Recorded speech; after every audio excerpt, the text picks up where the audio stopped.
పద్మారావు గౌడ్తో విభేదాలున్నాయి. నిన్న కార్పొరేటర్లతో కేటీఆర్ నిర్వహించిన మీటింగ్కు డుమ్మా కొట్టారు మోతే.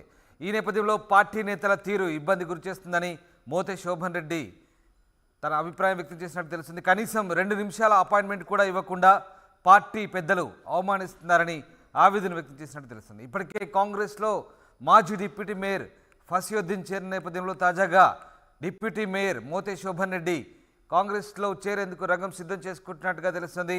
ఈ మేరకు ఆమె పార్టీ నేతలతో ఉన్న అసంతృప్తి కారణంగా బీఆర్ఎస్ను వీడేందుకు రంగం సిద్ధం చేసుకున్నట్టుగా తెలుస్తుంది. ఓవైపు నిన్న కార్పొరేటర్లతో కేటీఆర్ నిర్వహించిన మీటింగ్ కూడా ఆమె డుమ్మా కొట్టినట్టుగా తెలుస్తుంది. పార్టీ నేతల తీరు తనను ఇబ్బందులకు గురి చేస్తుందని మోతే శోభన్ రెడ్డి ఆవేదన వ్యక్తం చేసినట్టుగా తెలుస్తుంది. కనీసం 2 నిమిషాల అపాయింట్మెంట్ కూడా ఇవ్వకుండా పార్టీ పెద్దలు అవమానిస్తున్నారని ఆవేదన వ్యక్తం చేసినట్టుగా తెలుస్తుంది. తాజాగా ఆమె కాంగ్రెస్ పార్టీలో చేరేందుకు నిర్ణయించుకున్నట్టుగా తెలుస్తుంది. మైనంపల్లి హనుమంతరావు ఆమెను కాంగ్రెస్లోకి ఆహ్వానించినట్టుగా సమాచారం. మా ప్రతినిధి దివ్య లైవ్లో జాయిన్ అవుతున్నారు. దివ్య, డిప్యూటీ మేయర్ మోతే శోభన్ రెడ్డి కాంగ్రెస్ పార్టీలో చేరుతున్నట్టుగా ప్రచారం సాగుతుంది. దీనికి సంబంధించిన అప్డేట్స్ ఏమైనా ఉన్నాయా? అలాగే ఆమెను మైనంపల్లి కాంగ్రెస్లోకి ఆహ్వానించినట్టుగా తెలుస్తోంది. మోతే శోభన్ రెడ్డి ఎందుకు పార్టీ మారాలనుకుంటున్నారు? ఎస్ రామ్దాస్, అయితే నిన్న సుదీర్ఘ చర్చ అనేది జరిగింది. కేటీఆర్ భేటీ అయ్యారు. గ్రేటర్ హైదరాబాద్ కి సంబంధించిన కార్పొరేటర్లు అలాగే ఎమ్మెల్యేలతో సమావేశం అయ్యి దిశానిర్దేశాలను వాళ్ళకి తెలిపినట్టుగా కూడా తెలుస్తుంది. నిన్న మొత్తం కూడా 1.5 వరకు ఆ సమావేశం జరిగింది. అయితే దీనికి deputy mayor Srilatha Shobhan miss అవ్వడం అనేది ఒక పెద్ద ఇదిగా కనిపిస్తుంది. ఎందుకంటే ఇప్పటికీ ఈ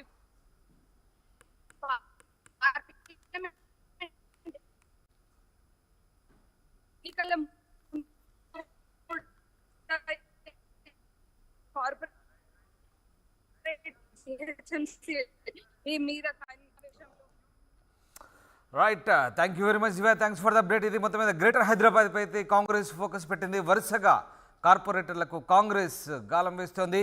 ఇక డిప్యూటీ మేయర్ శ్రీలత శోభన్ రెడ్డి బీఆర్ఎస్ వీడతారనే ప్రచారం అయితే సాగుతోంది. కాంగ్రెస్లోకి రావాలంటూ ఆమెకు మైనంపల్లి ఆహ్వానం పలికినట్టు తెలుస్తుంది. ఎమ్మెల్యే పద్మారావు గౌడ్తో విభేదాల కారణంగా ఆమె బీఆర్ఎస్ను వీడేందుకు రంగం సిద్ధం చేసుకున్నట్టుగా తెలుస్తుంది. అయితే మరోవైపు నిన్న కార్పొరేటర్లతో కేటీఆర్ నిర్వహించిన సమావేశానికి కూడా ఆమె డుమ్మా కొట్టారు. పార్టీ నేతల తీరు ఇబ్బంది పెడుతుందంటూ ఆమె ఆవేదన వ్యక్తం చేసినట్టు తెలుస్తుంది. నిన్న కార్పొరేటర్లతో కేటీఆర్ ఓ మీటింగ్ అయితే నిర్వహించారు. పార్టీని బలోపేతం చేయాలంటూ ఆయన కార్పొరేటర్లకు సూచించినట్టుగా తెలుస్తుంది. కేటీఆర్ ఏం మాట్లాడారు ఒకసారి చూద్దాం. మా కార్పొరేటర్లతో పెట్టుకున్నాను అంటే బయట ఏం నడుస్తుందంటే కాంగ్రెస్ వెళ్తారు కాబట్టి అడ్డుకట్ట వేయడానికి మీరు చేస్తారు. 13 తారీఖు నాడు కేఆర్ఎంబి కృష్ణా రివర్ బోర్డు ఏదైతే ఉన్నదో, కృష్ణా రివర్ మీద మేనేజ్మెంట్ బోర్డు ఏదైతే కేంద్ర ప్రభుత్వం వేసిందో, దేనికైతే రేవంత్ రెడ్డి గారు తెలంగాణ ప్రభుత్వం ఇవాళ దారుణంగా సాగిలపడి తెలంగాణ ప్రయోజనాలను తాకట్టు పెడుతూ మరి ఇవాళ సంతకాలు పెట్టారో, దాన్ని నిరసిస్తూ మేము చలో నల్లగొండ కార్యక్రమానికి పిలుపునిచ్చిన విషయం మీకు తెలిసిందే. ఆ కార్యక్రమంలో కృష్ణానది బేసిన్లో ఉండే 5 జిల్లాలు, రంగారెడ్డి, నేను చెప్పేది పూర్వ జిల్లాలు, రంగారెడ్డి, హైదరాబాదు, మహబూబ్ నగరు, నల్లగొండ, పార్ట్ ఆఫ్ ఖమ్మం, ఈ అంతటి నుంచి కూడా గౌరవ ప్రజాప్రతినిధులందరితో కూడా మేము ఆల్రెడీ మీటింగ్ పెట్టాము. దాని కొనసాగింపుగానే ఈరోజు జిహెచ్ఎంసీ కార్పొరేటర్లతో కూడా మీటింగ్ పెట్టుకున్నాం. 13 నాడు నల్గొండ సమావేశానికి సంబంధించి హైదరాబాద్ నుంచి ఎవరెవరు కదిలి రావాలి అనే విషయం చర్చించుకున్నాం. దాంతోపాటు 19 నాడు జనరల్ బాడీ మీటింగ్ కూడా ఉంది జిహెచ్ఎంసీది. తప్పకుండా ఈ రాష్ట్ర ప్రభుత్వం ఏదైతే హైదరాబాద్ నగరం మీద పగబట్టినట్టుగా వ్యవహారం చేస్తూ ఉందో దాన్ని కూడా నిరసించాలని చెప్పి కూడా నిర్ణయం తీసుకున్నాం. మా గౌరవ శాసనసభ్యులు కూడా అందరూ హాజరవుతారు జనరల్ బాడీ మీటింగ్కి. హైదరాబాద్ పరిధిలో ప్రజలు మాకు ఏకపక్షంగా తీర్పిచ్చారు. 16 మంది శాసనసభ్యులను గెలిపించినందుకు గ్రేటర్ హైదరాబాద్లోని ప్రజలకు ధన్యవాదాలు చెప్తూ మరి మా శాసనసభ్యులందరూ కూడా ఈ సమావేశం జనరల్ బాడీ మీటింగ్ కూడా హాజరు కావాలని కూడా నిర్ణయం తీసుకున్నాం. ప్రభుత్వం ఏదైతే హామీలు ఇచ్చిందో అవన్నీ కూడా నిలబెట్టుకోవాలని మాట్లాడుకున్నాం. సరే, ఎవరైనా ఒకరో ఇద్దరో పార్టీ నుంచి పోతారో అని మీరు అడిగారు. రాజకీయాల్లో హత్యలు ఉండవు, ఆత్మహత్యలు ఉంటాయంటారు. అట్లాగే వాళ్ళు ఎవరైనా కాంగ్రెస్లోకి పోవాలని ఎవరైనా అనుకుంటే అది వాళ్ళ కర్మ, ఏం చేయగలిగేది ఎందుకు. నల్గొండలో 30-31 యాక్ట్ అమల్లో ఉంది. ఎలాంటి సభలకి సమావేశాలకి పర్మిషన్ లేదు. ఆల్రెడీ పర్మిషన్ ఇచ్చారు అదే చెప్తున్నాను బ్రదర్. వాళ్ళు ఎంత మూర్ఖులు అంటే, మేడిగడ్డ కట్టిందే కేసీఆర్ గారు, కాళేశ్వరం కట్టిందే కేసీఆర్ గారు.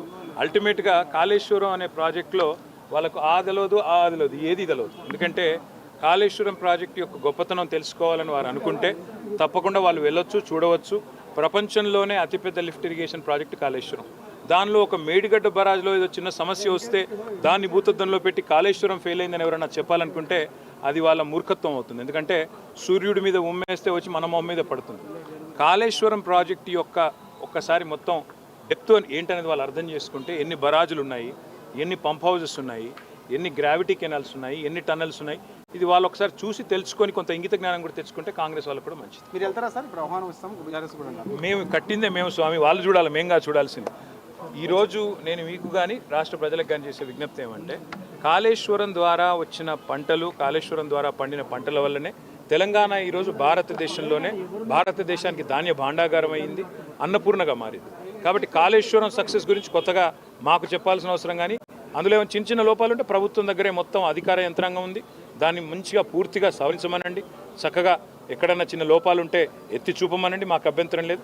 కానీ దీన్ని ఏదో రాజకీయంగా వాడుకుంటామంటే వాళ్ళు ప్రతిపక్షంలో లేరు. వాళ్ళు మాట్లాడితే మమ్మల్ని అంటున్నారు, ఇంకా మేమేదో అధికారంలో ఉన్నామని అనుకుంటున్నాం అంటున్నారు. కానీ వాస్తవం ఏంటంటే వాళ్ళకి ఇంకా అధికారంలో ఉన్నట్టు వాళ్ళకి అనిపిస్తలేనట్టుంది. మేమే అధికారంలో ఉన్నాం, వాళ్ళు ప్రతిపక్షంలో ఉన్నారన్నట్టు ఇంకా కూడా బట్టగాల్చి మీదేసే ప్రయత్నం చేస్తున్నారు.